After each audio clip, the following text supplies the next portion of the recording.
Today we're taking our first look at the new Viridian E-Series laser for the Smith & Wesson Bodyguard 2.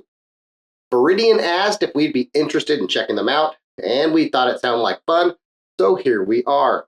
Today we're going to cover what's in the box, attaching the laser to the pistol, sighting in the laser, shooting with the laser versus iron sights versus a micro optic, red versus green lasers, and our final thoughts. Inside the box of the E-Series laser, you get the laser, 2 screws, a roll pin, a battery, 2 wrenches, and the manual. Important note here, to properly install the sight, you will need a 3 32" roll pin punch. To install the sight on your firearm, start with the firearm empty and unloaded. Using your roll pin punch, remove this pin from your Bodyguard 2 and replace it with the wider 3/4 inch wide, 3 32" roll pin that has been provided in the box. Centering it in the frame, save that original pin in case you want to remove the laser in the future. Install the battery in the laser and attach the 2 sides of the laser to your pistol, clamping them onto the pistol guard and pushing them onto the new wider roll pin. Once in place, use the 2 included screws to secure the sight to the pistol. With the sight attached to the pistol, all that's left now is to hit the range and sight it in. This is sighting in the E-Series laser for the Bodyguard 2. We'll start at our left-hand target. Hopefully I'm close. I tried to eyeball it at home where I mounted this laser. So here we go. Now I don't know if you will be able to see the laser on target cam today. I notice that against the black of our target, it is nigh impossible to see the laser. Against the red, I can probably see it the best. And okay at the white. And that target is only at 7 yards. I did check the next lane over, which has some targets at 15. I could not see the laser at 15 yards, at least with my eyes through my sunglasses in today's, well, very bright light range conditions.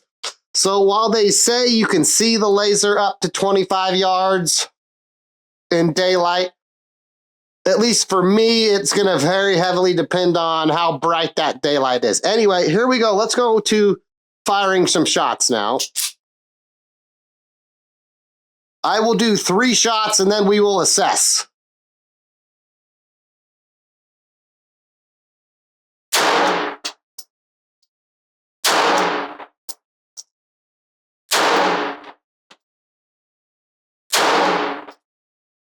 Okay, I did 4 shots because one of those looked like a flyer that could just be me.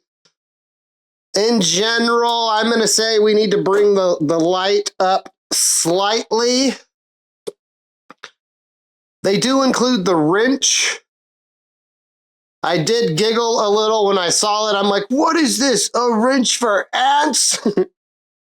Let's try that. Cross your fingers. Here we go.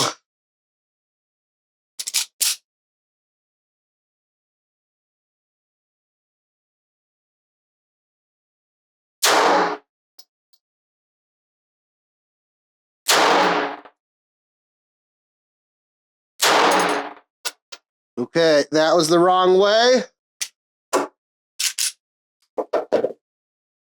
Elevation is adjusted using an adjustment screw found on the underside of the Viridian sight. A clockwise turn on this screw will move your point of impact up. A windage adjustment can be done via an adjustment screw on the left side of the Viridian sight. Turning this screw clockwise will move your point of impact to the right. Now, maybe it's just me and the way that I was holding the sight while filming today, but to me, it seemed like the adjustments were backwards and that I had to turn counterclockwise instead of clockwise to adjust as needed, which delayed me a good 10 or 15 minutes here today, which I cut out of today's video. I think I have the laser Yeah, it feels like about as close as I'm going to be able to get it today. What we're going to do now is 5 shots at a target at 7 yards using the iron sights, 5 shots using the laser sight, and then to finish the day for a final comparison, because why not, 5 shots from a Bodyguard 2 with a micro optic attached. So we can compare if a laser, a micro optic, or iron sights are best, at least for me. So let's get to it. Nothing to do it but to do it. Here we go. Top left, starting at the top left target, iron sights.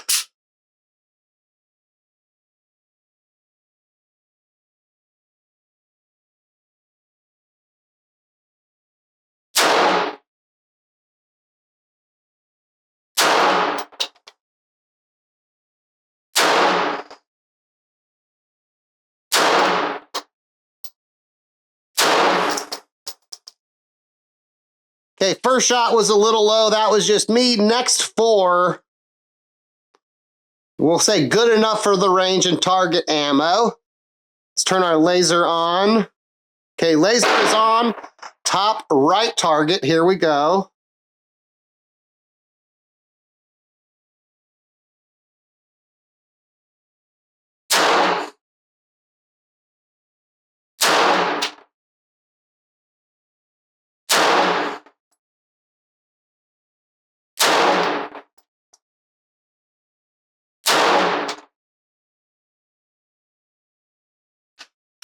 Five-shot group with the laser. It looks like it's a little to the right. I might make a slight adjustment. Let's do our final 5 on it. Bottom right target, Bodyguard 2 with the micro optic. Here we go.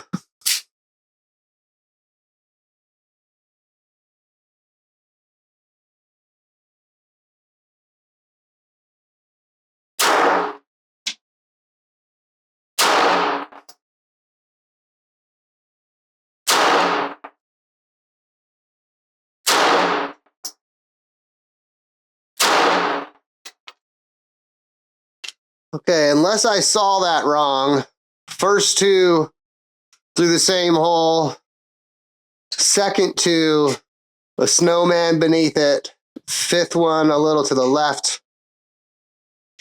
Hard to say that the micro optic group wasn't the best of the 4 scenarios. With the Viridian E series on the Bodyguard, let's adjust it slightly, hopefully to the left.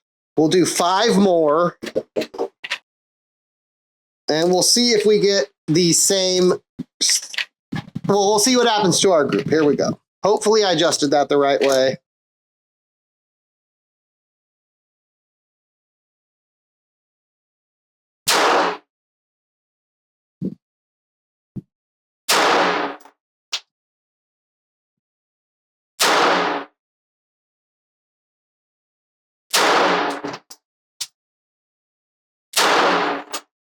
Okay, you can say that we are still squarely to the right in exactly the same spot.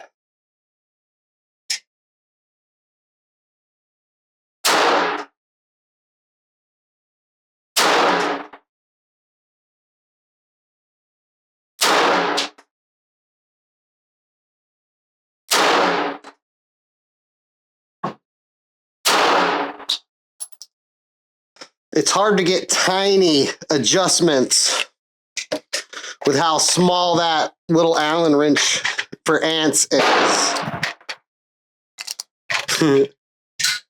I might have to take back my previous statement that the micro optic group was the best of the day. I gotta watch the footage. We might have put at least 3 shots through the same hole. Giggity.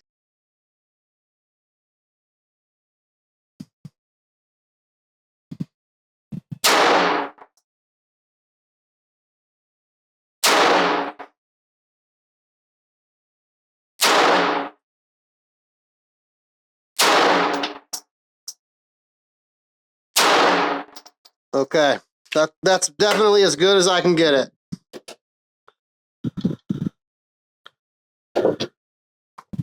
And hopefully the camera is still, it is.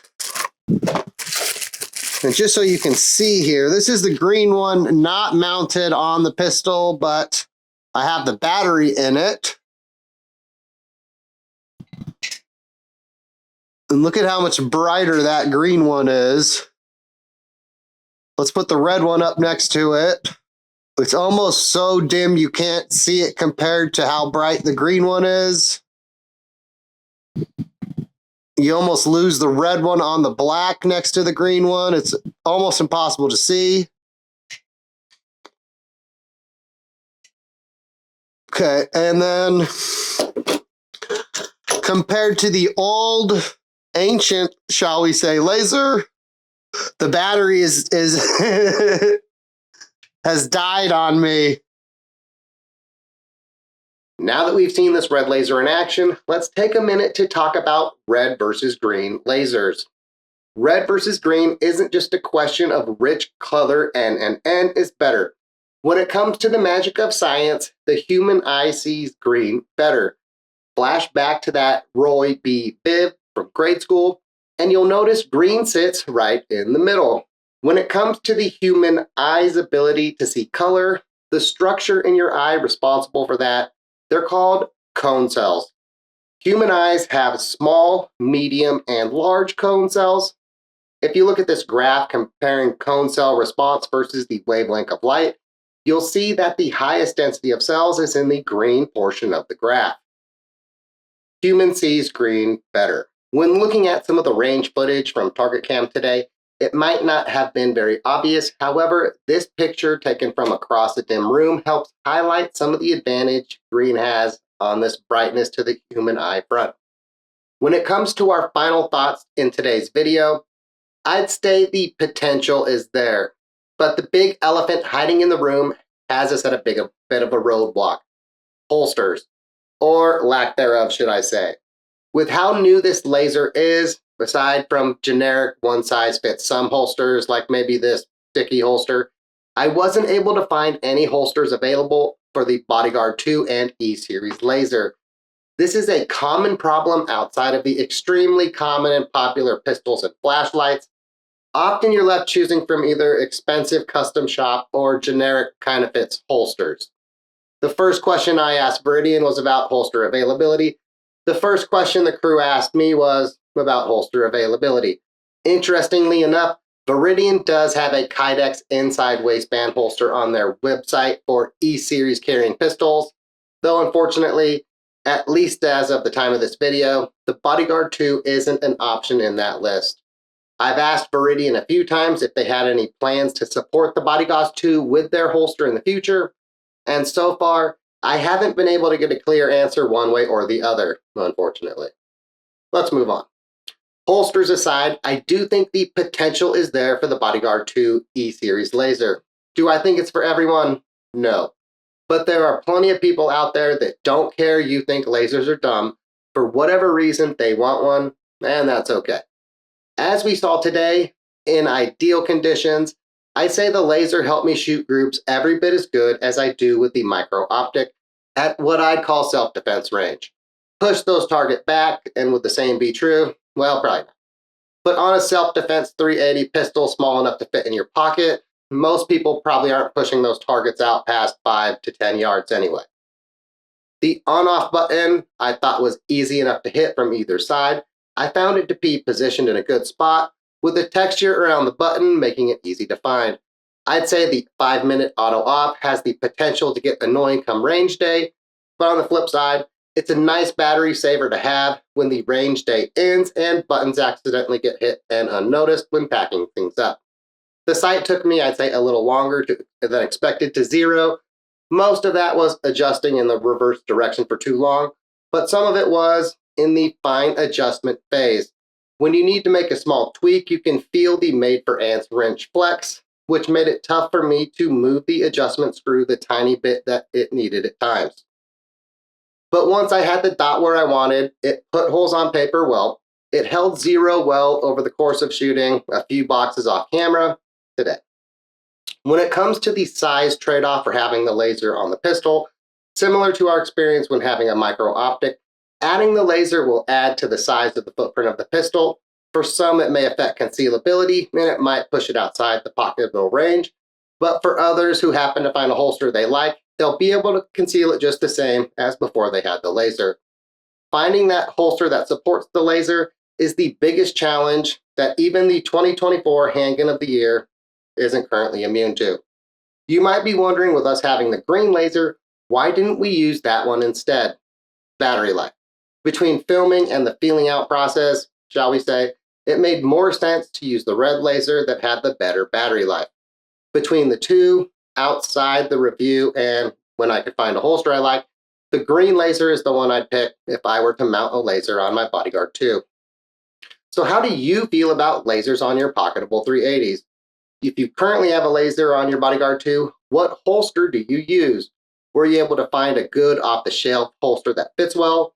Or are you currently suffering through a one-size-fits-some holster that happens to work? Let us know in the comments. Well, anyway, that seems like the perfect spot to end today's video. If you enjoyed today's presentation, like it, share it with your friends and family, drop a comment on there. Those things are free, and they really help the channel greatly. If you'd like to help us make more of these videos in the future, look into becoming a member. Fred and I really appreciate you getting this far. Thanks for watching, and as always, have a nice night. Now I'm going to need all of you in the Bacon Nation to have a seat right over there.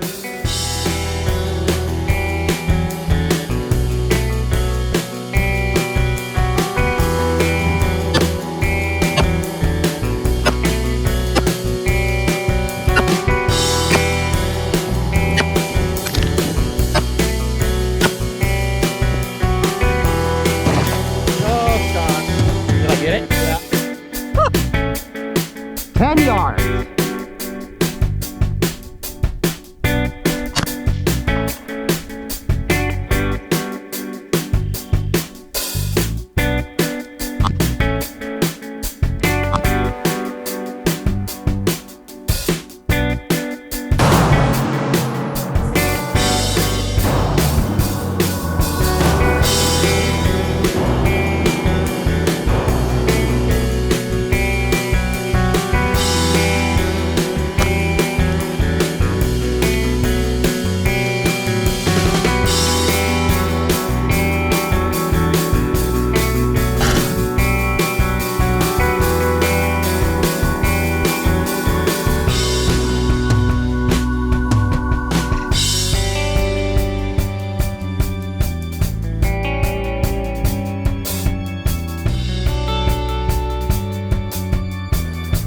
I'm thankful for you. I appreciate everything you do. So stay safe, stay healthy, Merry Christmas, Happy New Year, and I'll see you on the TV. And, take care of Fred and Corey when you can. You know what it is.